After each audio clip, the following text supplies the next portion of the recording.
Thank you very much, Eve, Marder. I am very honored to introduce you to the audience of the virtual seminar of the Instituto de Investigaciones Biológicas Clemente Estable. For all of you, I also would like to say that, well, I had the privilege to meet Eve Marder at a conference at the Marine Biological Laboratory when I was a student of one of the summer courses. And it's a great pleasure to have her in this virtual seminar. Eve Marder is a university professor at Victor and Gwendolyn Banfield Professor of Neuroscience and Brain-Based University, Waltham in Massachusetts, United States. She was president of the Society for Neuroscience in 2008 and is a member of the National Academy of Science, the Institute of Medicine, the American Academy of Art and Science, a fellow of the Biophysical Society, and a fellow of the American Association for the Advancement of Science.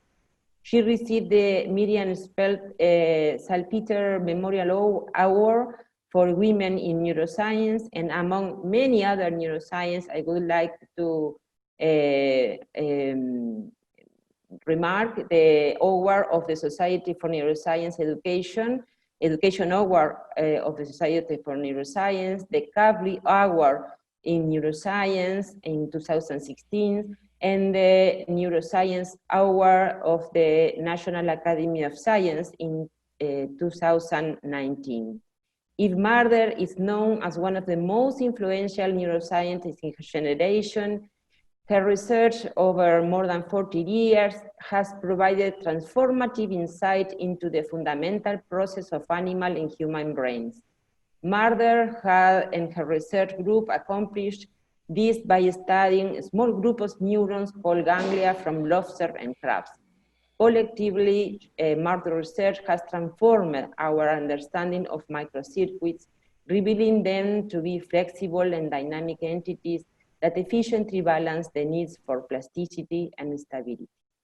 Marder impacts also on people in her field as much as her research. Throughout her career, she served as mentor of generation of neuroscientists and served the community on numerous other professional levels. She has also served an important voice for young scientists. So, Eve, thank you very much for being with us, and very sorry about all these difficult moments with the connection, and sorry about that. Go back and admit everybody if there are more people. Yeah, now I'm meeting everybody. So, yeah. Maria, thank you very much for the invitation, and I think this has given me a great moment to reflect on the most holiest of days in Judaism. Today is Yom Kippur, and that's why we had trouble. Because I should not have been working.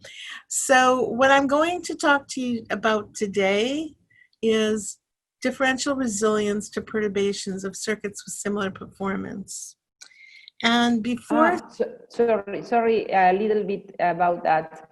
Just in case that there are some people that would need a translation, I would like to introduce to all the audience that is also this conference is being translated by Liliana Viera, and you can choose in the symbol of the world that you have in the tab. You can choose either to listen in Spanish or in English.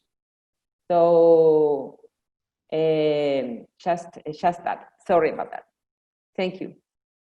Well, I unfortunately am going to be speaking in English because I don't speak Spanish. I understand a little bit, but not that much. But I do have had the privilege of having Spanish-speaking people in my lab. In particular, Leandro Alonso, who's one of my present postdocs, is Argentinian, and Jorge Goloash, who's one of my ex-people, is Chilean, and I've had a number of Puerto Ricans. So I've heard a lot of Spanish in my life, but I speak French. And when I have to speak Spanish, I speak French. And when I have to speak Italian, I speak French. Okay, so I just want to give credit to all the people who've gone through my lab. And I'm very, very proud of all of my present lab, which is including Leandro, and my past lab, including, as I said, Jorge Golowash, and various and sundry. I don't know where my Puerto Ricans are. They're somewhere. Nelson Cruz, and there are more somewhere. Anyway, what I want to do today is speak to you about the problem that I'm most studying, that we're most studying today, which is how is individual variability related to resilience to challenge. And this is a problem which is obviously important not only for people facing all sorts of stresses and difficulties in the world. In particular, I'm watching with great interest, scientific interest and pain, how individuals respond to COVID. And there are all these fascinating problems about why two people who are both 40 years old and appear healthy, why one person gets a little bit sick, why another person gets not sick at all, and why some people get very, very sick. But mostly I'm going to be talking to you about examples that come from our work on marine crustaceans, that is to say, lobsters and crabs. And in particular, the work I'm going to be discussing today is from crabs. By the way, what time should I plan on stopping? Started about 8:25. Oh, okay. We are very delayed, so you have an hour. So everybody's okay? There isn't a class or something that people have to run to? No. I mean, you can, let's say 50 minutes, so that then we can have some time for questions. Thank you so much. So, so I just want to first start by introducing the preparation that we're going to be using for this work. And I'm going to make every effort to speak slowly so that those of you who can understand my English can do so, and so there's time for the translation for those of you who need the translation.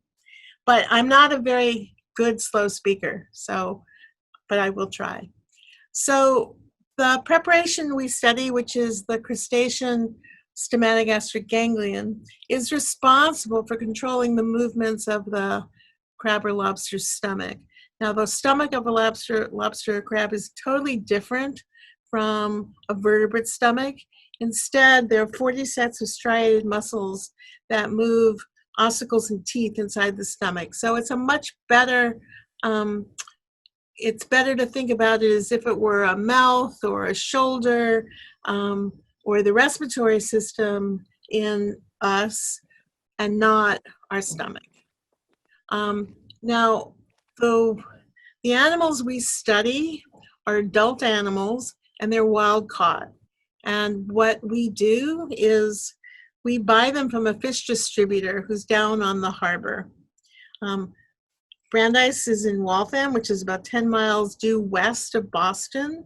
I actually live in Boston on the harbor, but the fishermen bring the animals in, and of course they will never tell anybody where they caught them.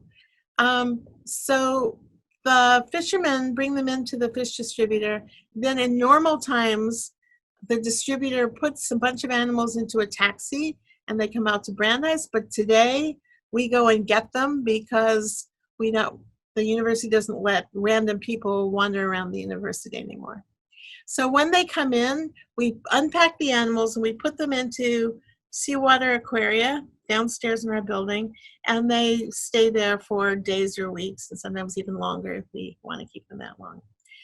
Then somebody in the lab goes downstairs, brings an animal up, packs it on ice for half an hour, and then we remove the stomach from the animal and we dissect using fine forceps and microscopes the stomatogastric nervous system that you see here pinned out into a dish, into silver line petri dish that we flow with eventually with chilled physiological saline.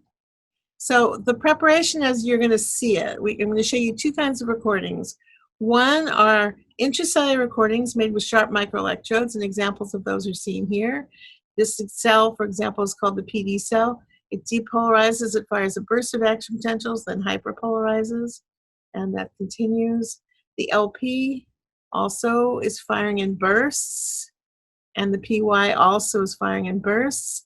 And notice there's a triphasic rhythm in this, and so these intracellular recordings, we also can record this rhythm extracellularly on the motor nerves, because there are axons in these motor nerves that used to go down to the muscles, all the way several centimeters away, that have been now removed.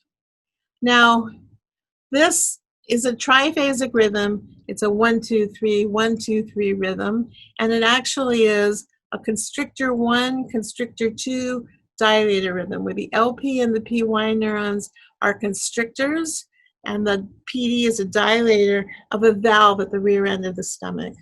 Now, this pyloric rhythm, as we call it, continues in the animal all the time, day and night, much like the respiratory rhythm in you. It is always ongoing, and that's one of the reasons why this preparation is so useful. Now, I should point out that because these neurons, most of the neurons in the rhythm are, most of the neurons in the stomatogastric nervous system are motor neurons. They are unambiguously identified on the basis of the muscles that they used to innervate. So, and it's very important that these are unambiguously identifiable neurons. Now, over here on the right, we see the connectivity diagram that gives rise to this pyloric rhythm. And in all my diagrams, the resistor symbol means electrical coupling, and all of these black dots are chemical inhibitory synapses. So the first thing you'll see here in this rhythm is that all of the synapses are inhibitory, and that, except for the electrical junction. And so it's very, very important that in this preparation, cells fire on rebound from inhibition, not because of directed excitation. So how does the rhythm work? The rhythm works because we have the AB neuron, which is the interneuron. It's a bursting pacemaker neuron. It's strongly electrocoupled to the PD cells. So this activity is coming from a rhythmic drive through this electrical coupling from the AB neuron. Together, these two neurons inhibit the LP and the PY neurons, and therefore they fire out of phase with the bursters. And so the burst starts here. These neurons are turned off. LP recovers before PY. It holds PY down. PY eventually recovers. Permits inhibition, turns off LP, and therefore you get this triphasic rhythm. Now, we had that sort of explanation almost in about 1980, and that was a word model that I just told you. And one of the things that we have been trying to do is to go from a word model to a detailed quantitative understanding of how these dynamics arise in terms of all the voltage to time dependent currents and all the synapses and how they work together to produce this behavior. Okay, so I'd just like to make one more point, which is if I had shown you this connectivity diagram or connectome in today's world, and I hadn't shown you these dynamics, there's absolutely no way that you would be able to go from the connectome to the circuit behavior, because too much information is missing in the connectome. And what's missing is the identity of all the voltage and time dependent currents in each one of the cells, and the strength and time course of all the synapses. And without all that information, you'd be hard-pressed to be able to look at this circuit and know what was going to be done. Although once you know what it's doing, you can actually tell the story I just told you. So, but I think it's very important to remember that a connectivity diagram or a connectome is necessary but not sufficient to understand dynamics.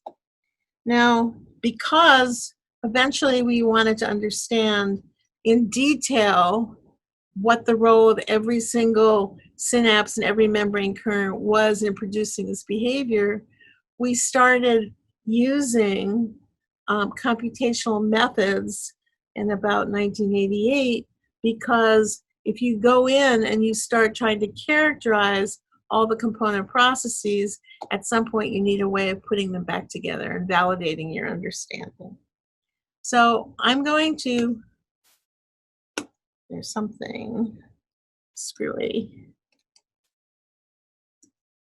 Okay, so I'm going to show you a mixture of experimental and computational work, and in mostly or all of the computational work, I'm going to be using a model that basically has 8 conductances and a capacitance. So each of the neurons that we're modeling is a single compartment, the round ball, and it has an inward sodium current, 2 inward calcium currents, an IH, which is a hyperpolarization activated inward current, 3 potassium currents, an A current, that's a transient outward current, that's the fast current, highly inactivating, a calcium activated potassium current, and delayed rectifier current. And so, and then obviously there's also a leak. And the membrane capacitance is here in the lipid bilayer. So the challenge is to understand what role each of these currents is playing in the cell's dynamics. Now, classically, if you had a neuron like this, a real neuron, and you wanted to characterize each of these currents independently, you would do a voltage clamp experiment and then try and characterize how each of these currents opens and closes as a function of voltage and time. And we have done that for all of these currents, except for the sodium current, where we can't actually measure it very well, but we know a great deal from other cells with the sodium current. But what I'd like to show you is a new way of visualizing what's going on in currents, because the challenge is, if I just show you recordings like these, and you want to know which currents are activating and inactivating when, there's no way in biology to be able to visualize all of the currents at the same time. And so you can do that in a model, though, and this is a model and a method that Leandro Alonso developed that allows you to see what's going on with all the currents. So here now on the top is a voltage trace from a pacemaker neuron. This is a neuron that's designed to represent the pacemaker kernel. And you can see it depolarizes and then fires a burst of action potentials and hyperpolarizes. Now, in this way of visualizing, we're displaying the outward currents up and the inward currents down, as you would in voltage clamp. Okay, so it's 0 is right here in the middle. So on top, we're seeing the total outward current through the cycle, and you can see these action potentials there. And this is on a very compressed log scale, so there's obviously much more current here than there is here. And then down here, we're seeing the total inward current. Again, much more current during the burst than in the inner burst interval. But the important thing is, now we can look at each of the currents individually. So the 8 current, that's that transient fast potassium current. So it's very small here, and it gets bigger here, and then it's small, whatever. The calcium activated potassium current, seen in orange, is fairly small, and then it gets bigger, and then it gets much bigger, in this case, at the end of the burst. And the sodium current is obviously here on the run up and then during the burst itself. And now we have the calcium currents in green and in blue, etc. So what can we learn from this? The first thing I want to show you, and the next slide is a little complicated, so I'm going to talk you through it carefully or hopefully. What we can see here is that multiple models with very similar behavior can have very different underlying mechanisms giving rise to that behavior. So we have 6 examples of a bursting neuron: A, B, C, D, E, F. Okay, so here we have 6 models which all have very similar behavior. And we call these degenerate models because they're not identical, but they're functionally capable of producing the same behavior.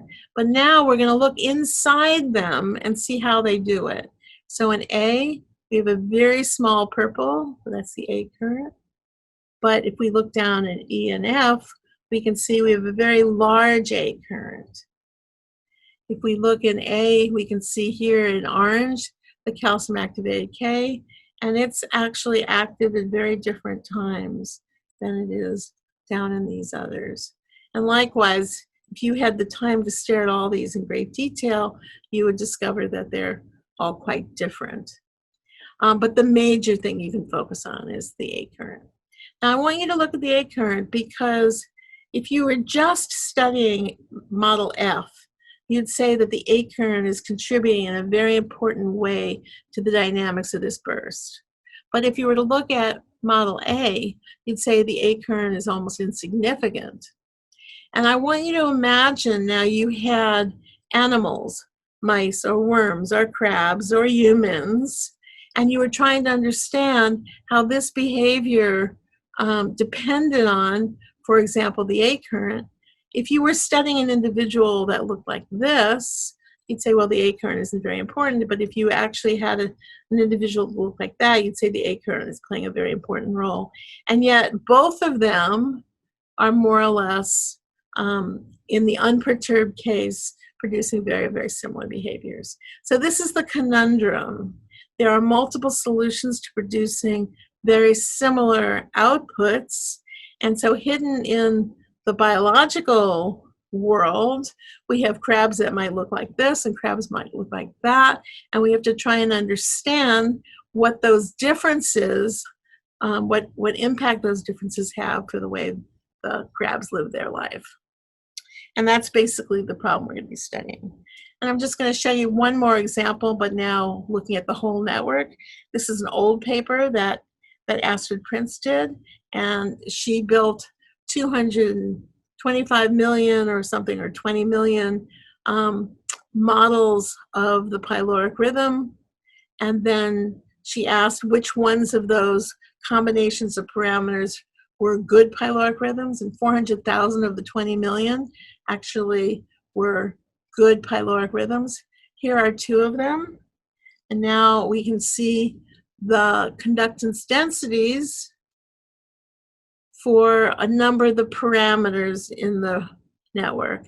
And so again, here in the model, you can see things that are hidden collectively. So in the PY neuron, the H current is big in model network 1, and it's small in model network 2. The PY to LP synapse is big in model network 2, much smaller in model network 1. The AB to LP synapse is big and small over here. So this set of parameters, and there are many more, and this set of parameters, again, are both consistent with a similar behavior. And again, we want to understand how it's possible that 2 sets or multiple sets of parameters can give rise to very similar behavior. Now, when we first published this paper, and I first started talking about this, there were some physicists who used to say to me, well, this can't be true because don't you know biology is optimal? And I said, since when are you optimal? And that would usually shut them up. That was a joke, by the way. But the theory, what? Para que tengo tantas cosas. Uh-oh. Is somebody needs to mute themselves. Sorry. Please, Gabriela Fabiani, could you turn off your microphone? Toda esa parte de abajo. Somebody has to mute themselves. Todo esto. Todo. Okay, thank you. No, tenía estos muebles. Okay. Gabriela Fabiani. Hey Maria, you can mute everybody but me. Okay. Anyway, so to continue, the really important thing, and this is the basis of everything we've been doing since then, was to say, if this is true for the crab as well as for models, we would expect to see these differences if we measure real parameters, and we would expect possibly that there might be perturbations that, because this set of parameters is different from this set of parameters, would separate them when they're strongly perturbed, even though they're producing similar behaviors in the unperturbed case. So this paper, like a good paper, raised a number of questions. How variable are the parameters in real biological networks? Do perturbations reveal cryptic animal-to-animal differences? How reliably can animals with intrinsic variability respond to perturbations? And are some sets of parameters associated with higher resilience? And this connects back to the problem we raised at the very beginning. So the first answer, we went back to the crab, and these are now experiments that Jean-Marc Gaillard and Dave Schultz did in crabs. I forgot to tell you, but there's only one LP neuron in each crab. So here's a recording from LP in animal 1. Here's a recording from LP in animal 2. You can see how similar they are. And these were the recordings in the intact network. But then when Jean-Marc Gaillard went and did voltage clamp, here we're seeing his recordings of the calcium-activated potassium current in animal 2, and here in animal 1. And you can see it's much bigger here than here. Likewise, the A current was bigger here than it is here, although the delayed rectifier measurements are not as different as are these. And across animals, now here we see the 3 different currents that we described here. And this is the conductance at plus 15 millivolts. You can see there's about a 2 to 5 or 2 to 6 fold range in the conductances measured. Now, this is the same neuron, the identified neuron. There's only one in each animal. So this is across animals. The value is different. And then Dave Schultz went and took those same neurons that Jean-Marc was recording from, and he pulled them out, and now he used real-time PCR to measure the MRI copy number for the genes important for these currents. And you can see here SHAB, BKKCA, and this is SHAL. SHAL is IA, and SHAB is one of the delayed rectifier, BKKCA. That's the calcium-activated K. And so you can see again, the mRNA numbers also are about 2 to 6 fold across animals. Now, if you plot the copy number on the Y and the conductance on the X, and very few people actually do this, you can actually see that for these 2 currents, the conductance that we measured in voltage clamp and the copy number in PCR actually were very highly correlated. Okay, and now this is the set of correlations that Dave Schultz measured, that we measured in 1, 2, 3, 4, in 6 cell types, I think, in this study. And I showed you before, or didn't show you before, but there's a very strong correlation between the mRNA for IH, that's HCN, and for SHAL, that's one of the IAs. So you can see these beautiful, strong, positive correlations. And you can see that correlation exists in 5 of the, or at least 4 of the neuron types. And then there are correlations between BK-KCA and para, that's the sodium channel, and the calcium activated K. And you can see those exist in 3 of the neurons, and then SHAL and SHAB in 2 of the neurons, and IH and BK-KCA. And so it looks to us, and now this is true many years later with a much bigger data set, that there are cell type specific sets of correlations, and that the correlated expression of ion channel genes is probably part and parcel of what determines cell identity. Okay, moving along. These now are the fuller data set in 2020 for PD neurons, and now we're looking at 20 or 22 channel genes. But again, you see this 2 to 6-fold range, and the channels that we originally described are these big ones, and then there are a few others that we actually had never measured until much more recently. This comes from both RNA-seq and PCR. So we have the knowledge now that single neurons, and we know this in every species, that single neurons express 20 or 25 or 30 different types of voltage and time-dependent currents. And one of the challenges that we and others have to know is what all these different currents are doing. And we have some ideas about that.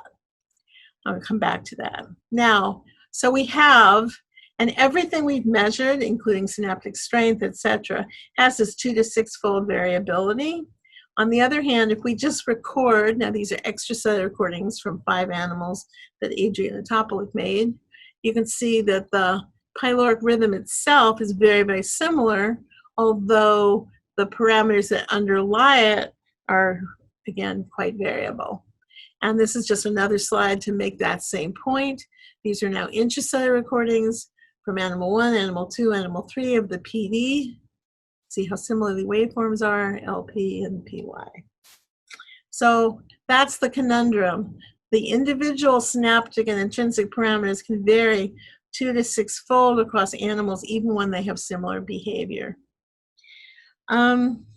So that brings us to the question about whether perturbations, especially perturbations that these animals will see in their real life, will separate them, because we know, since each animal has a different set of underlying conductance parameters, that there will be a perturbation that will be, there will be perturbations that will separate them, because they have to, because they have such different underlying structures. But the question is, can they be resilient and reliable with the perturbations that they see? So the crabs in the North Atlantic, where we live, or the animals down in the ocean where you live, all have to deal with temperature fluctuations. And temperature is a really interesting global perturbation that influences all biological processes, but does so differentially, so that the relationships among processes be altered. And this is really, really important. Not all, every single ion channel and enzyme will have a characteristic Q10 or temperature dependence, which is set by the properties of the protein. And if you have a dynamical system, such as what we're looking at, where you have a set of activity patterns, if all the processes are affected by temperature differentially, you might imagine that that will be messed up, or could be messed up, as you start changing temperature. And then pH is another thing we've studied, because the ocean changes and pH changes with temperature. And we've also studied high potassium, but I won't talk about these. Okay, so just to remind you that the effects of temperature are exponential, and we define this concept called the Q10, which says a Q10 of 2, the process more or less doubles for 10-degree change in temperature. A Q10 of 1 is something that's temperature invariant. Q10 of 2, many biological processes have Q10s between 2 and about 4 or 5. And most ion channels have Q10s between 1.5 and about 4 if you look at either their conductance or the rates of activation and inactivation. However, ion channels that are responsible for temperature sensing, can have Q10s of 20 or 50 or even 100. So there are molecules that are designed to sense temperature, and they have much higher Q10s than the normal occurrence in cells. Okay, so why is this a problem? And I'm just going to show you a model to explain what the problem is. This is a model that Tim O'Leary made a number of years ago, and he starts here with 3 versions of the model. Okay, somebody has to mute. Would everybody?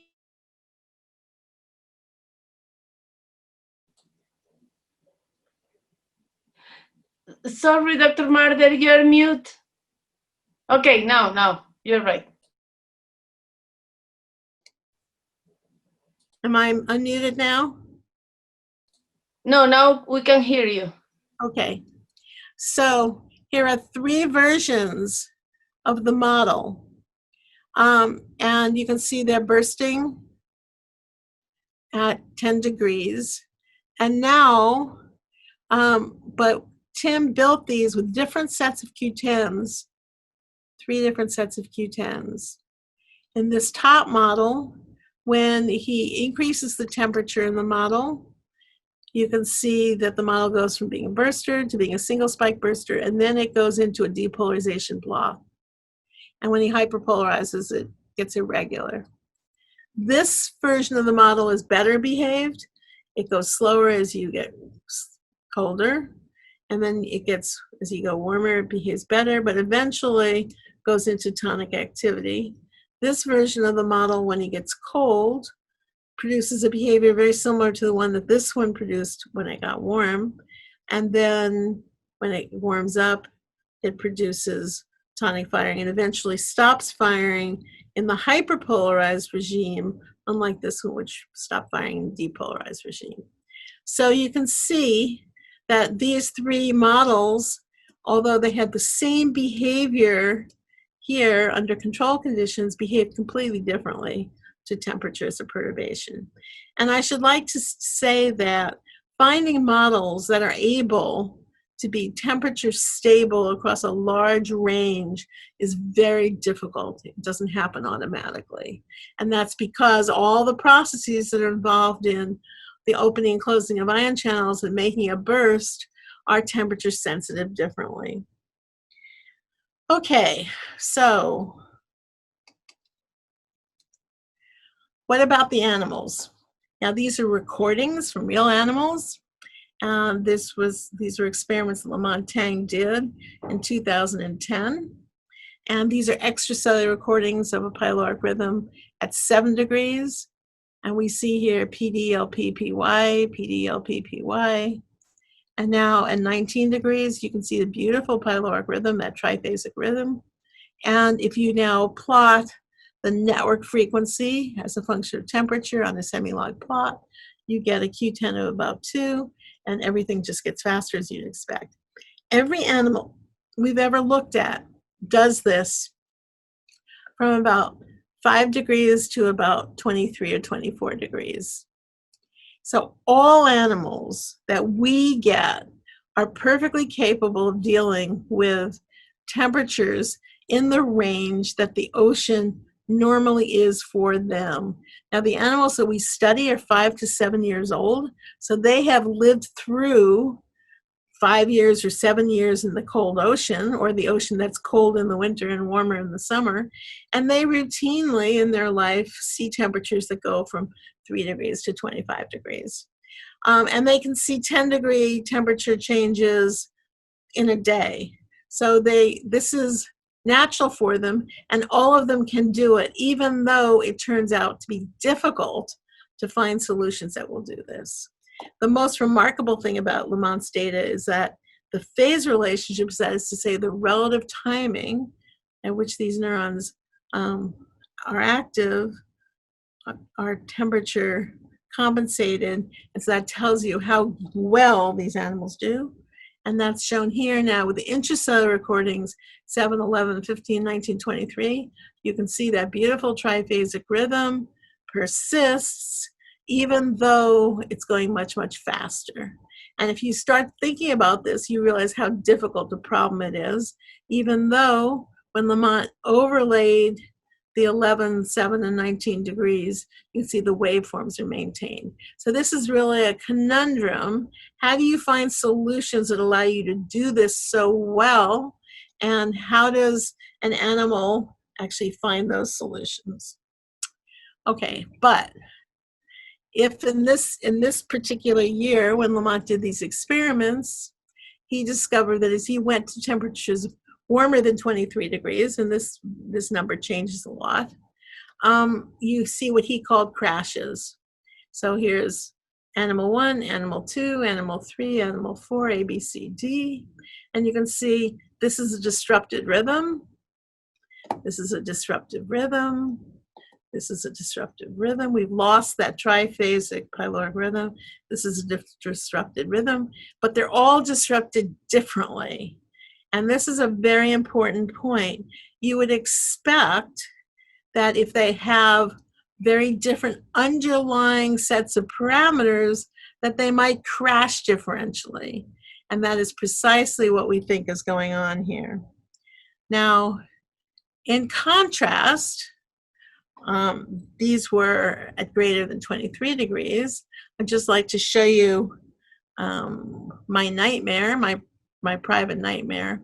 In 2012, I had a new graduate student. Her name is Sarah Haddad, and she is since graduated, and she's a postdoc now, and she did a beautiful thesis. But when she was first starting, I asked her just to replicate Lamont's data. And she came back to me, and she said, they don't crash. And I said, what do you mean they don't crash? Of course they crash. And I said, you don't have a thermometer in the right place. And she came back and she said, I put 2 thermometers in and they don't crash. And I said, oh, you must be doing something wrong. Because, you know, she was a brand new graduate student. Here are some of her recordings, which I eventually understood she was completely right. This is 11 degrees, 20, 25, 30, 36 degrees. We had never seen a rhythm at 36 degrees. And if you look here, and she convinced me that she was right because she pointed out that she had rhythms that were going 5, 6, and 7 hertz. The normal pyloric rhythm has a frequency of about 1 hertz. And I'd never seen anything faster than 3 hertz under any conditions. So we later figured out what was going on. 2012, the winter before the summer of 2012, that winter never got cold. The ocean never got cold. The ocean was 6 to 7 degrees centigrade, too warm all winter. So from November through March or whatever it was, so many months. In response to that next summer, in Woods Hole, all the squid were gone. They had gone to Maine. All the dogfish were gone. They had gone to Maine. So we were seeing animals that were adapted to a much warmer than normal winter. And we never knew, and we don't know to this day when this happens, whether these are animals that were better suited to handle the warm weather, the warm water, and whether the ones that couldn't handle it died and we were just seeing the survivors, or whether our animals had gone to Maine and these were animals from warmer places, whatever. But it tells you that there are very strong interactions between the environment and the particular behavior that we would see in the lab. Now, I'd like to make one more point. Normally, we only worked for all those years at 11 degrees, and we keep our tanks at 11 degrees. If we had only looked at the 11-degree animals, we would never have known that there was a long-term change in these nervous systems that we never would have suspected. In 2020, we had some pretty warm crashes as well. But to go back, I'd just like to go back to some models to show you a few things that we can learn by looking at what's going on in temperature compensated models. Now, Leandro Alonso used a genetic algorithm to find models that were able to deal with temperature. So he asked for models that would be 10, 15, 20, 25, but then would crash at 30 degrees. And so this is an example of a beautiful pyloric rhythm, which is behaving just as we would expect it to do. But now we have 5 different models with different parameter sets that Leandro made. And this is now a slow time base, and these are just expansions of the same. And so because he had different models in this, you can see that they're crashing again or becoming disordered differently, just as did the biological data. And so the conclusions from our crashes are that at low temperatures, all networks are well behaved, showing consistent changes in frequency and outstanding temperature compensation. And then each individual animal crashes with individual dynamics as predicted by their underlying parameter differences. And some neuromodulators may expand the stable ranges of temperatures while others make the preparations more temperature sensitive. I didn't show you those data, but that's what Sarah Haddad did for her thesis. Now I just want to show you my favorite slide of 2020. And this comes again from Leandro's work on temperature. This is why I had to show you these currentscapes. So what Leandro's doing here is he's plotting the last spike of the burst at 10 degrees all the way up to 25 degrees. And now he's showing us the currents that are responsible for the spike repolarization at all these temperatures. Now, if you look here at 10 degrees, you can see there's a really large A current, that's that purple current, and a small calcium activated K, that's the orange one. And as we move smoothly through temperature, remember the neuron is doing just fine, but here by 25 degrees, you can see a really small contribution of the A current and a really large contribution of the calcium activated K. So the answer to which current is most responsible for repolarization of the action potential and the termination of the burst is entirely different if you were to analyze it here than if you were to analyze it here. And I think this is really, really an important thing. The reason I love this slide is because it shows that the cell, or at least the model, can move smoothly, changing mechanisms very smoothly. So here it's IA dominated, and here it's calcium activated K dominated. And therefore you have to be very careful when you make statements about what the mechanism of A or B is, because it depends very much on the conditions in which you evaluate that.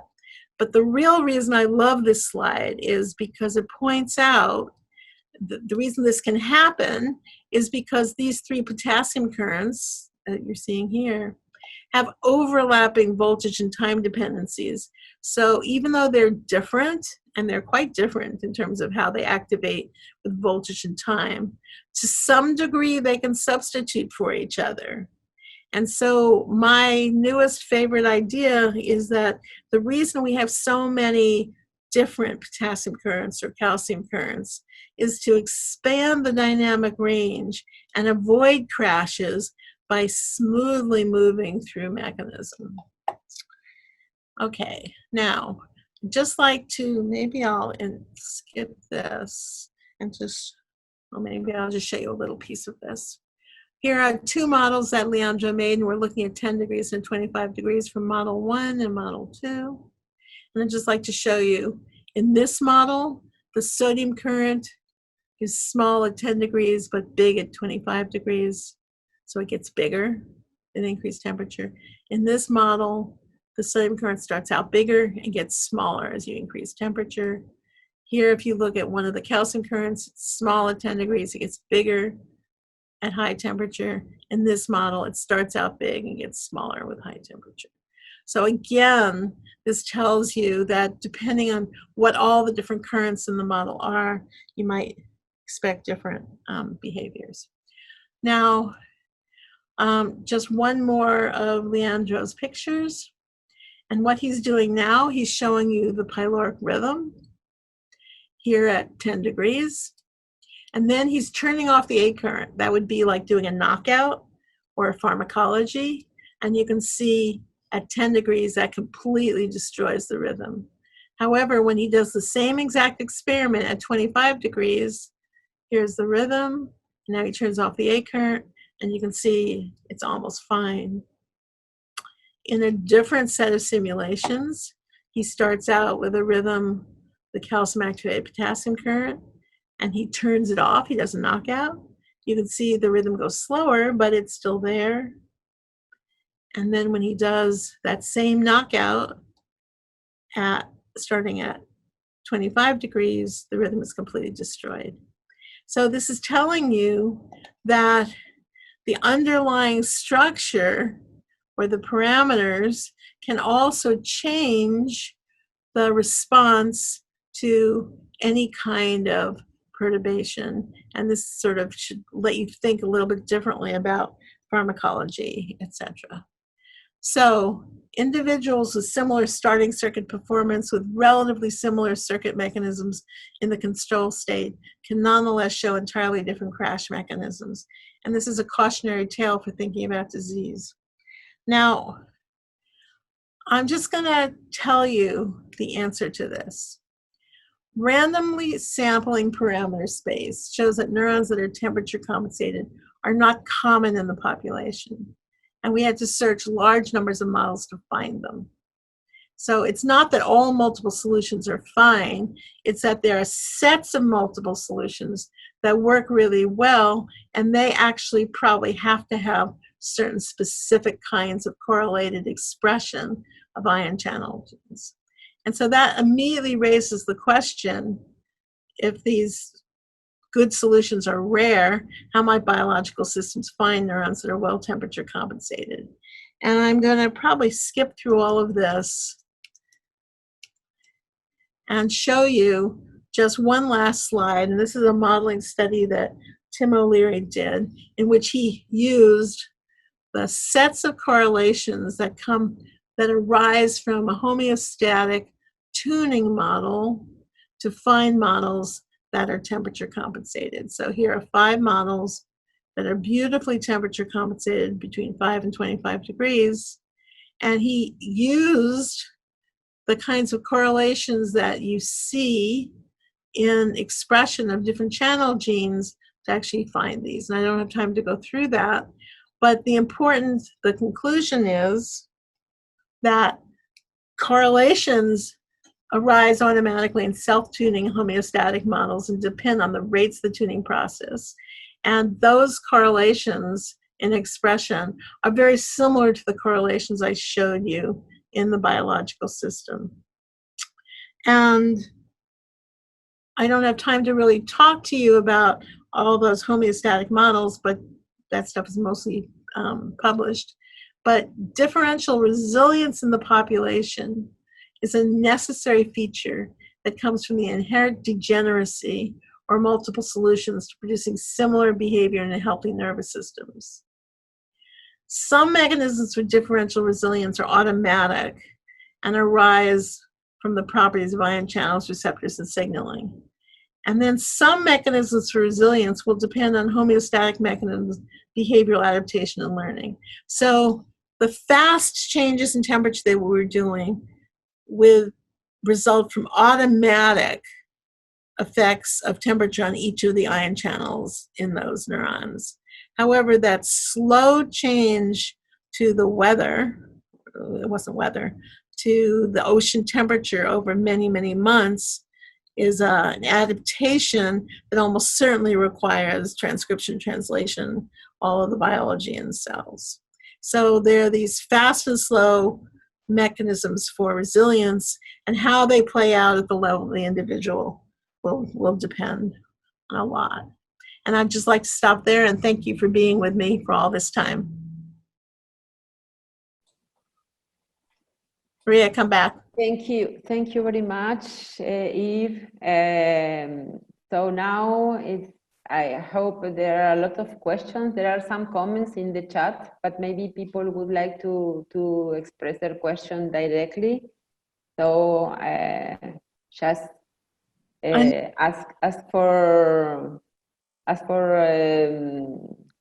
raise your hands and unmute your microphones, and you can start asking questions to Eve directly. I think it's better.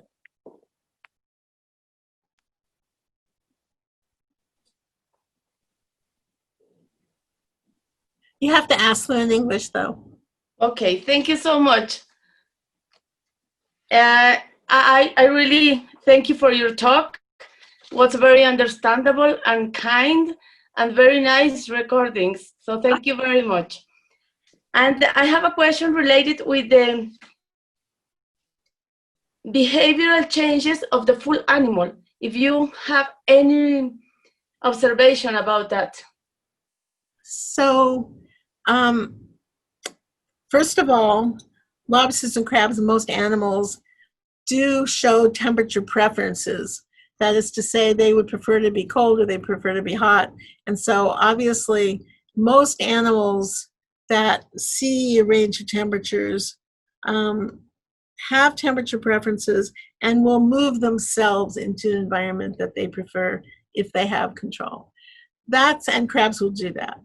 That said, sometimes the animals can't resist a 10-degree temperature so they'll go up and down, they'll go in and out in the ocean. These animals are all intertidal to relatively shallow, so they can control their environment to some degree. But I had something else. But one thing that we did an experiment, a set of experiments. Marie Guritz did this, and she recorded in vivo by implanting electrodes in the nerves, and then did the same temperature changes in the whole animal. And she actually did this in Woods Hole, which is one of the places you could do this. And she saw the same kinds of changes in the pyloric rhythm in vivo as you see in vitro, with one exception, and that is as you go from cold from 6 or 7 degrees up to about 2022, the two curves lie just on top of each other, but the in vivo ones turn over and they go flat as you go to higher temperatures when the in vitro ones keep going. And then what Marie did is she did the in vivo measurements, and then she dissected the nervous system out and did the in vitro recordings on the same animals that she'd done the in vivo ones. And it turned out that she would have,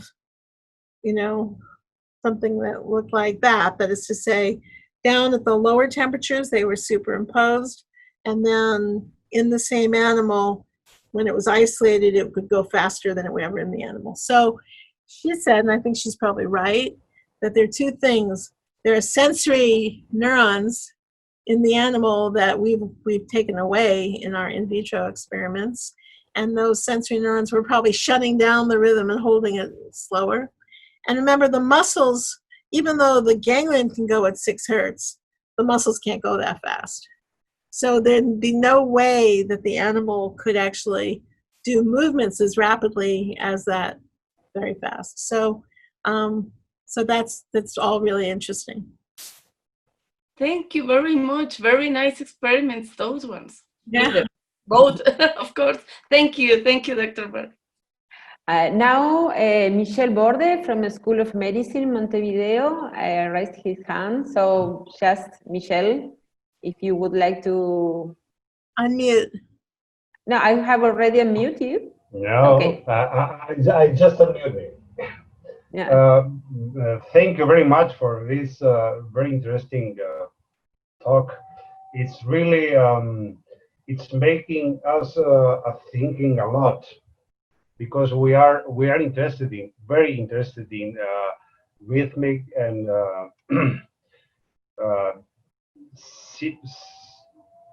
similar behavioral patterns in weak electric fish.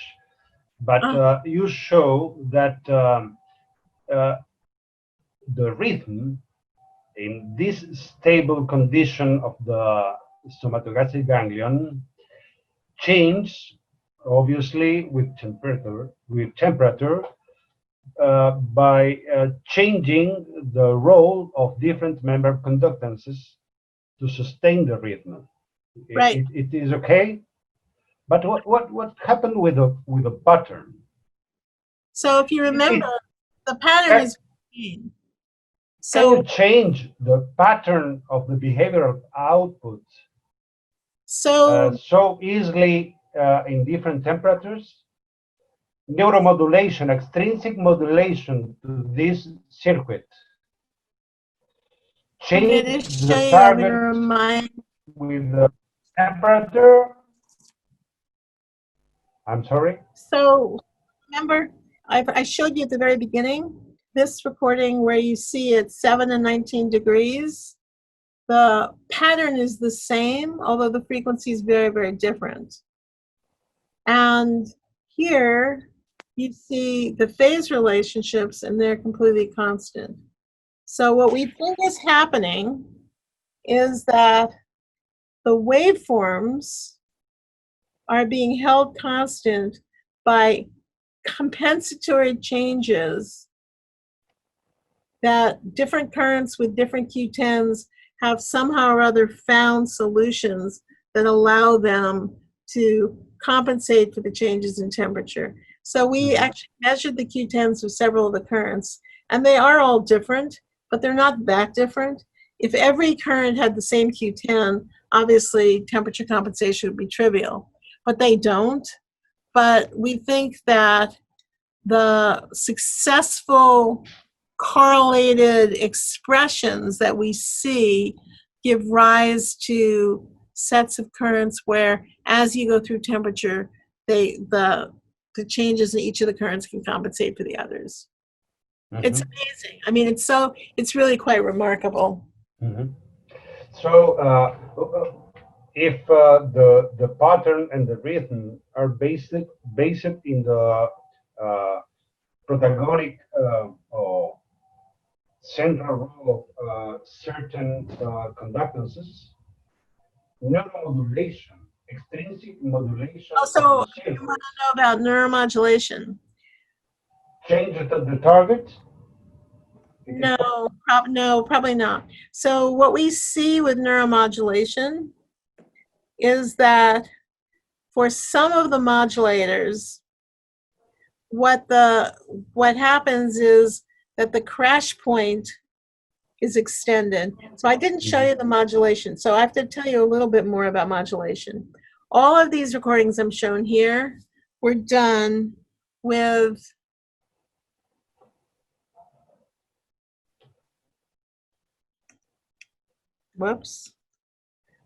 Here, the recordings I was showing you today were done with 3 ganglia left intact. These 3 ganglia are the source of the neuromodulatory control to the STG. There are about 40 or 50 different substances that are released by cells in these ganglia, and that those substances, among other things, are responsible for maintaining these strong rhythms. When you remove these ganglia, the rhythm becomes much weaker. Sometimes it stops, sometimes it keeps going slowly. But it basically, there's a tremendous variability in what happens when you remove that. And we think that normally the modulators that are present are bringing all networks back to sort of a more canonical value, and that you reveal the underlying differences when you completely remove the modulation. Then what Sarah did for her thesis, she studied the temperature dependence of the preparations without modulators, and then she applied single modulators and then restudied the temperature dependence, and she showed that the modulators, some modulators, such as peptide propthalin or oxytryptamine, which is a muscarinic agonist, they extended the range of stability and they stabilized the rhythm, whereas another modulator, serotonin, actually made the network less stable to temperature. So that's all one of those automatic fast actions. Does that make sense? Yes. Thank you so much, Dr. Marder. Very interesting, very nice. Thank you very much. You're welcome. Any other questions and comments? They're going away. They're starting to. Thank you for your beautiful talk and sharing these things with us. Your talk remember me a phrase that in medicine we use. There are patients are not sickness. Right. Because everybody has its own dynamics. And then when you move the range, then things happen. And then it's a beautiful, I'm talking also for the students of medicine, that it's a beautiful way of showing how studying a crab can help you to understand how the human behavior is, and also is how the, as a MD, you have to think Right. about this. Thank you very much. Yes, and of course, you know, you can have people who are very different, but all healthy to a certain point, and you only reveal their real differences with extreme stress or a really extreme perturbation. And if the person never saw that perturbation or that stress, they might be fine. And yet they might not be fine if they see COVID when they're 30, if they have one of the sensitivities to something. You know, I think a lot about the 30-year-olds and the 40-year-olds who are suffering very badly with COVID, because maybe if they'd never seen COVID, we never would have known that they had some sort of weakness. So it's exactly that. You guys have been wonderful. So now, any other comment or question of the audience?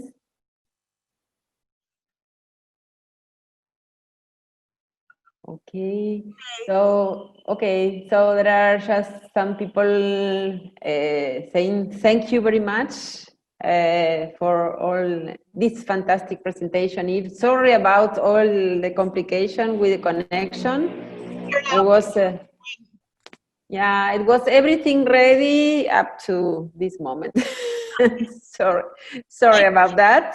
And thank you very much for having this time with us. I know that everybody is aware of the importance of this contribution to our virtual seminar in the Instituto Clemente Estable.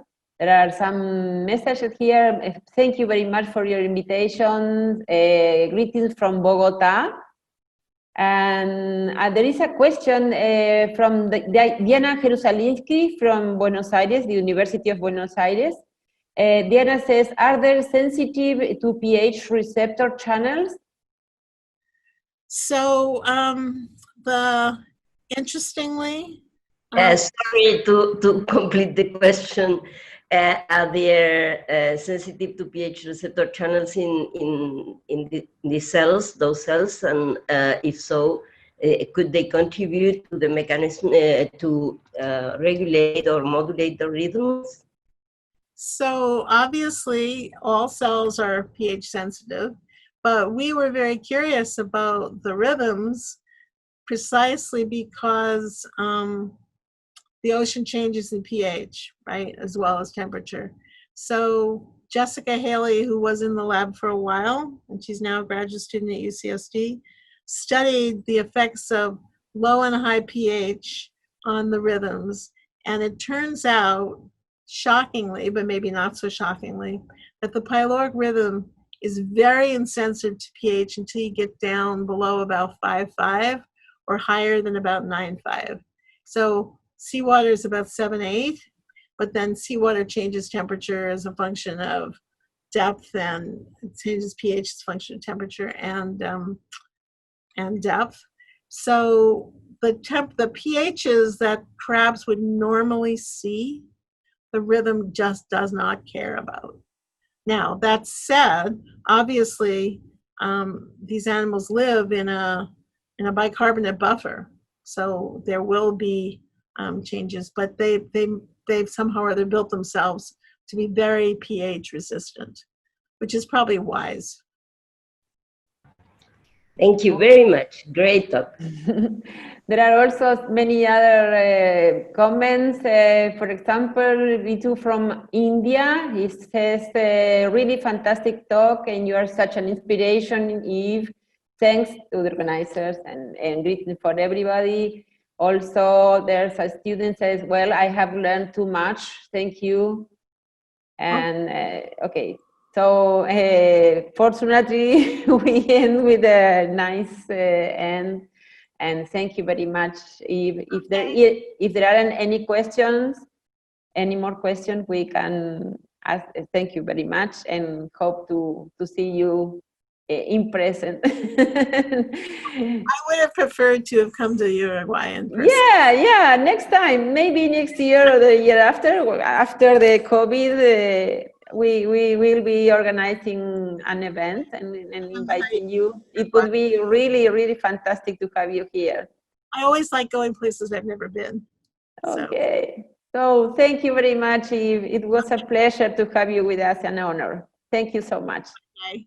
And I'm going to go. Okay, thank you. Ciao.